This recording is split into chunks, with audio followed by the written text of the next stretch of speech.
What's up guys, TIE Fighter here. Today I'm going to be showing you how to make a team selection system. I've seen quite a few requests in the official Discord for how to do this, so I thought I'd do a quick video showing you how to do it. I'm working in UEFN today, but all the settings are available in Creative and will be exactly the same, regardless of which system you use. Okay, let's start with the island settings. Now in UEFN we just do it by clicking on the island settings device, but in Creative you'll need to go through your phone menu, your inventory, and then your normal place for your island settings. So for today's example, I'm going to do a 4-team team selector because that seems to be the most common. So under teams here, you would pick team index, but instead of 4 teams, we actually want 5 because we need one that's going to be for choosing your team and then the 4 that you actually want. And the other important thing at this point is to turn off last standing ends game. So last standing ends game, it is already off, but it just check that that setting is off because if it's on, it'll cause you problems later, and I'll explain why when we get to that part of the video. Okay, next up, let's throw down some more spawn pads. I've got 2 here. Let's just move them out of the way. So for a 4-team game, I'd probably want 16 4 players per team. That seems to be pretty common, so I'll just make 16 spawn pads. It doesn't matter really for the purposes of this example. I'm just showing you a rough idea of how to set this thing up. And then the other thing I would need is I'll go in the devices folder and I'd need some team settings devices, which are here. And okay, it doesn't want to snap that to the ground. I'll just pull it out. And I'll need 5 of these for the 5 teams that we're going to set up. All right, guys, let's have a look now at the team settings devices. So the first one, we're going to have the team name, choose your team. This is just for the scoreboard. It doesn't actually affect anything. And we want a team index of 1, so that we're telling it it's team 1. Okay, the second one, team red. Give it a team name. Sorry, I put that in the wrong place. Team red. And advanced team index, team 2. Remember blue and red. I can't remember what colour they are from now on. Let's go for team cheese. We'll have this as team 3. We'll have team fries.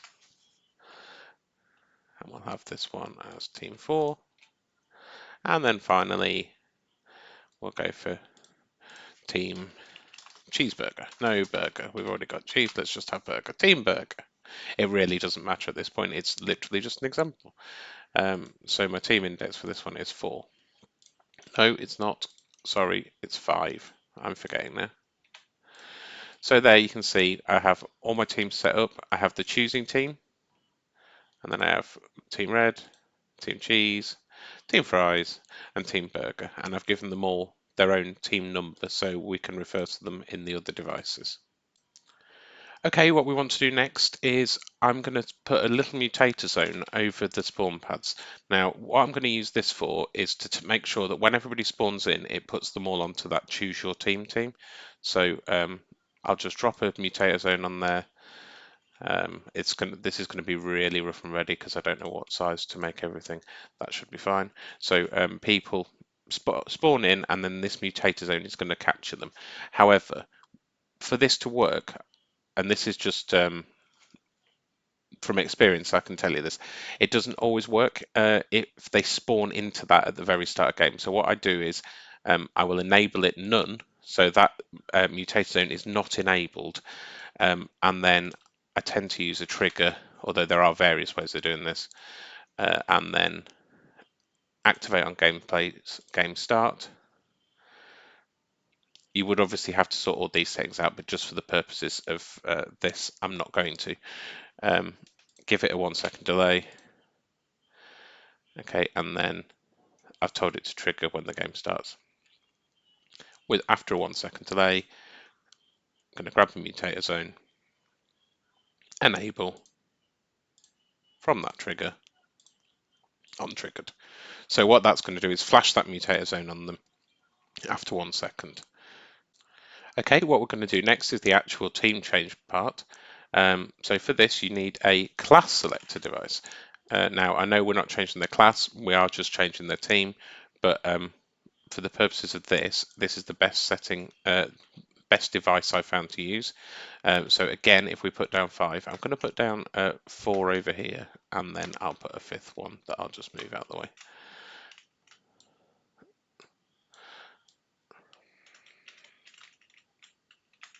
Sorry for my random moving around there. That's just how I do it in the editor. Okay, so for this one, I've left 4 over there, which we'll use to actually change the team. The settings we're going to need to is team to switch to, team index 1, which was that choose your team part. I'm not going to have that for this one visible. Team switch to, team index 1 from here. Look, 1 was choose your team. I'm not going to respawn. You can change all these things. I'm not going to have the volume visual, and I'm not going to do that. So change player to team, and then what I'm going to select is that mutator zone we made on player entering zone. Now what this does is when that mutator zone flashes on from the trigger at game start, this puts everybody onto that team 1, which is choose your team. Now, remember at the start when I said we need to turn off last standing ends game? This is why, because at this point, everybody's on the same team. So the game settings would say, well, hold on a second, everybody's on the same team. End the game. And obviously we don't want that because at this moment, this is where they're choosing the team. It's not time for the game to end. Okay, up next, we're going to change these class selector devices that I just put down. So each of these we're going to use for its own individual team. Now you can change the size of the volume, you can change if they're visible. This visible during game is to do with the base. There is a volume visible in game which is to do with this. You can change the color of them. So for a red team, I'd probably want something red. But I'm not going to mess about with all those settings today. I just want to make you aware that they're there. So the only settings I want to show you is team switch to. So the first one, I want to put them on team 2, and then the next one, team 3, the next one, team 4, and the next one, team 5. Okay, so now when people walk in those zones, they will switch to the correct team. Okay, I've decided to launch a session to test what we had so far. So let's start the game, see what happens. So, did you see the VFX there that triggered? That was it switching me to team 1. So you can see team, choose your team, there I am. Now if I run through this one, team red, if I run through this one, team cheese, if I run through this one, team fries, if I run through this one, team burger. So you can see our settings our settings on all these are working fine. I've accidentally just walked back in the mutator zone, so I'm now on team choose your team. But these now are switching me over. Okay, so you saw in the edit session that all worked. However, there's a few problems with it, or we need to enhance it. Basically, I could walk in and out of them. It's not really the setup we want. So what I tend to do is I'll put a teleporter just beyond the devices, one for each. That's in the floor.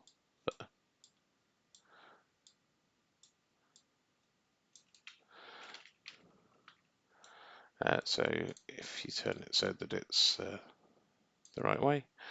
Okay, so these teleporters, I'm going to have one for each. So the teleporter, I'm going to link teleport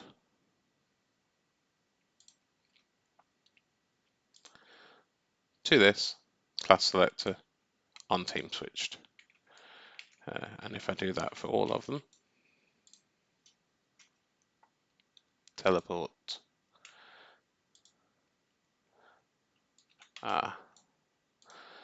No, I've linked it to itself. It's the team settings device.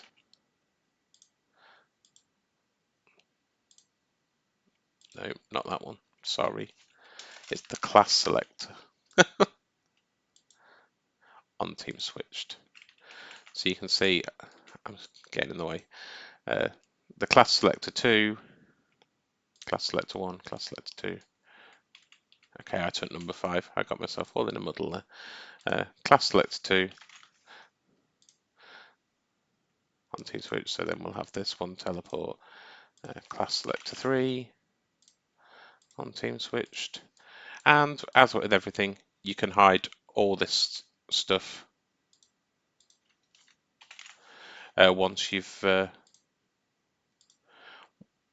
once that's happened. So what will happen now is when you walk in there, it will teleport them to there. But you can change, so you can change if it shows the sound effects, whether you want to face the player in the right direction, all these things. If you can see the rift, just for now, I'm not going to touch any of that. Basically, I just want to show that what you can do is once somebody goes through the team selector, it teleports them here, and what we would do is put a barrier here to stop them going back to pick another team. So once they've picked their team, that's it.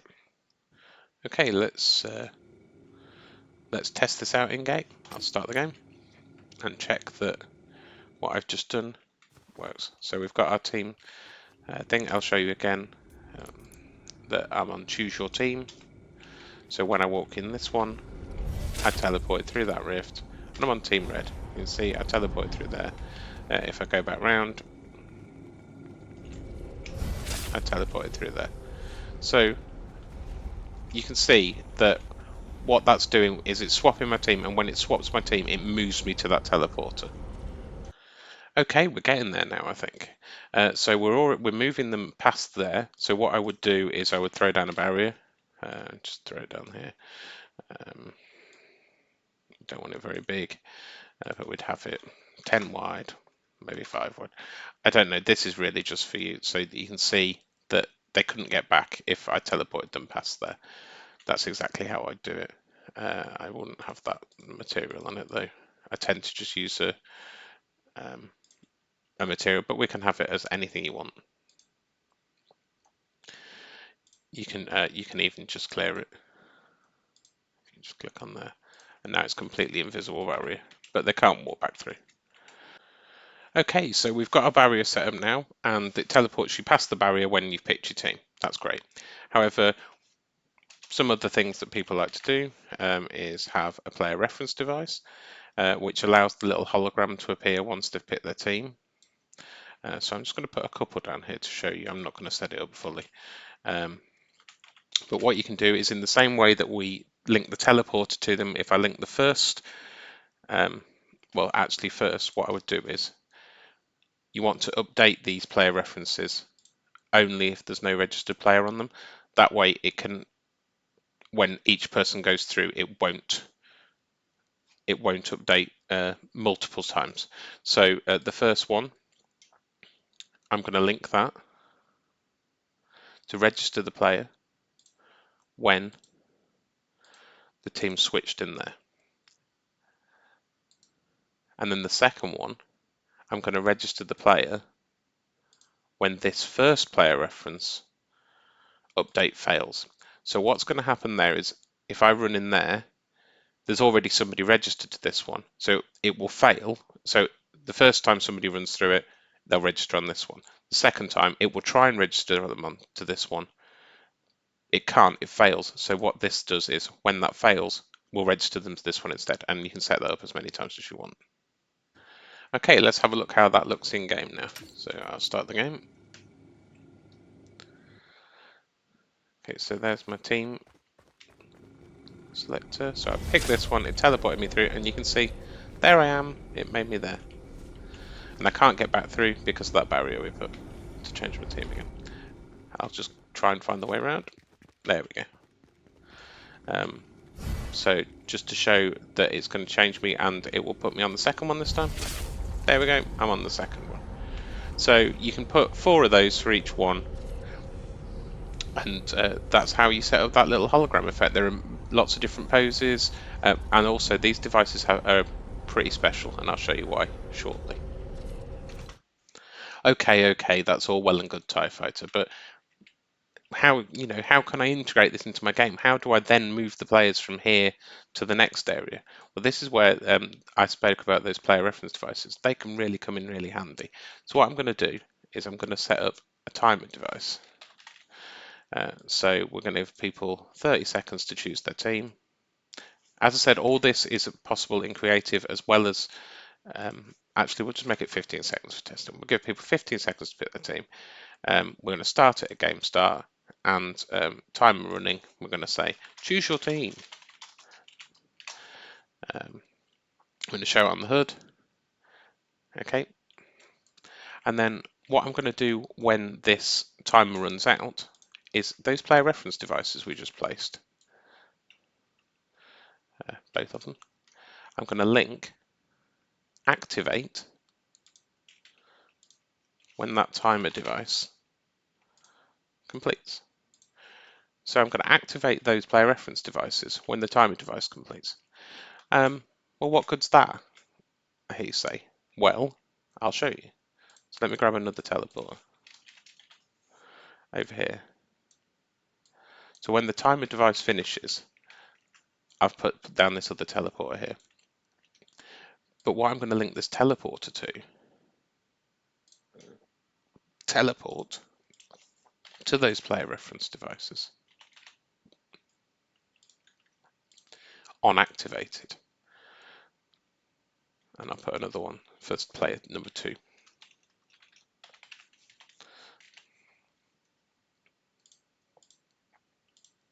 So what this will do is when that timer runs out and those activate, it will teleport me to these teleporters. Now, and the other great thing about this is, so I've linked both player reference devices to it. You can actually link all the player reference devices to it. So I would have 4 here, 4 here, 4 here, and 4 here. We link them all to all 4 teleporters, one for each team, say, that you're going to set up, and then just change the settings in the teleporter. So teleporter, we can have selected team. Oh, well, for this one, this is going to be the red base, so I only want team 2 to be able to go through here. Or if it was for team cheese, I've forgotten what numbers they are, and I'm really sorry, but you would change the team on the teleporter to that.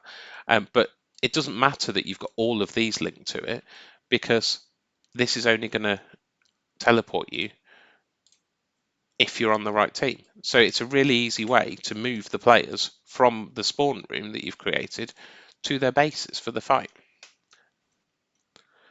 Okay, let's see how that works in game. So you can see I've got 15 seconds to choose my team. I'm going to quickly run through there. I've teleported, there's me. I've been registered to the player reference devices. I've got 5 seconds, then hopefully I will be teleported to my base. And there we go. You can see it teleported me, and if there was multiple players on multiple teams, it would put us all to the correct team because we've set the team index on that teleporter. Okay, I'm not going to set up all the other player reference devices and different teleporters. I'm sure you can work out how to do that from what I've done there. But as I said, just basically link them all to the teleporter, and then it doesn't matter what team they've picked. When they activate, it will take them to the correct teleporter. Okay, the next thing people ask, well, what if people don't choose their team? What next? Well, there's multiple ways you can deal with it. What I tend to do, if people haven't even bothered to pick their team, they're probably AFK. So I just put a damage volume over the spawn pads or over wherever you want, which again is not enabled, and damage type elimination. So what will happen, let me just make that a bit bigger.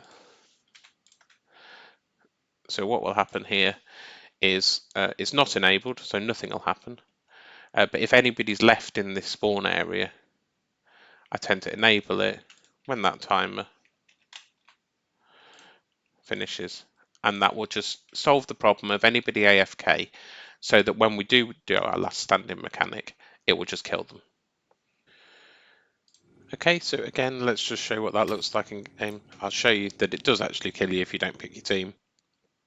So choose your team. Well, I don't want to. I'm AFK. I'm not going to pick my team. I'm not going to play the game. I'm going to try and ruin your experience that you've made by not staying here. Well, with our little failsafe, that can't happen. You see, it just eliminates me, which, because I haven't set spawns to 1 or anything, doesn't actually change anything. But now every time I'm spawning, I'm dying. But okay, so how to stop that happening? Island settings. Again, we'll have spawn limit of 1. So what will happen is when you died once, you don't come back. So that's all that was. I forgot to say that earlier. My apologies. Okay, well that's pretty much all the mechanics for the team selector system. However, I'm going to also include the part about the custom last standing mechanics, because using a system like this is all well and good, but there's no way to end the game currently, because we can't use last standing ends games because it puts them all on the same team right at the start. So what we need to do for a custom last standing mechanic is you need player counters. So if I get 4 player counters, you're going to need 1 player counter per team. I'm going to set up 1 first, and then I'm going to duplicate it for you. So what we want here is compare player count is equal to 0. So when there's nobody left, that I want this player count to succeed. Now, I'm not going to compare at game start. I am going to compare when the count changes. Now, the counted team, we want the team index of 2 on this one, and I'm going to invert it. So what this is going to do is it's going to count everybody that isn't on team 2. So if you think about it, if you invert this, what I'm doing is I'm counting everybody that isn't on team 2 that's left in the island. And if they're not on team 2 and there's 0 of them left, the only people left are team 2, which means team 2 have won. So this is the most simple way to set up this mechanic. So I've got counted team 2, but inverted. So if this succeeds, if this ever equals 0, team 2 are the winner. Make sure you turn off include spectators. You don't want to include your spectators. So if this ever equals 0, so if I'm the only team left, that's the win. Now, I need to set each of these for team 3, team 4, and team 5. So this is my last. So what, as I was saying, again, it's inverted teams. So for this, it's counting everybody that is not on team 2. So if there's nobody left that isn't on team 2 are the winners. Same here. It's counting everybody that is not on team 3. If there's nobody left that isn't on team 3, then team 3 have won, because team 3 are the only ones with players left. The next part is I'm not going to enable this at game start, even though we're not comparing that team. I never do it. I'm going to have them enabled on phase none, and I'm just going to enable them once that timer runs out. So once everybody's picked their team, that's where we're going to check. So once that timer runs out, which is when everybody's picked their team, we're going to enable these player counters as well. So it's going to start counting players then.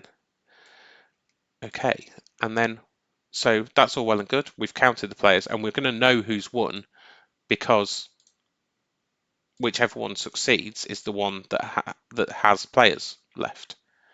So if team 2 won, we actually want that to end the round for us. So we can use these team devices we set up earlier. So team 2, we can actually scroll down to a long way down. End round. So if I end the round, when this player counter succeeds, on the count succeeds, so when there's only players left on team 2, I'm telling it that to end the round through the team 2 device. I hope that makes sense. And the same for team 3. So team 3 would be end the round when this is a success, etc., etc. So you just move on through your player counter devices, link them to the team settings, and that will end the round when that team wins. Now, it won't award the win properly because you need to set your win conditions up in your scoreboard. So if if that is the last team standing and we end the round through there, it will award team 2 the win. But you need to make sure your team settings are correct, your scoreboard's correct. Okay, guys, that's probably it that I need to show you today. I can't show you this working, unfortunately, on the video because I'm on my own. So I can't show you that it does work, but I promise this is the best way to do a custom last standing mechanic. Okay, thanks so much for watching. If I helped you, please like and subscribe, and I'll do some more tutorial videos soon. Thanks, bye.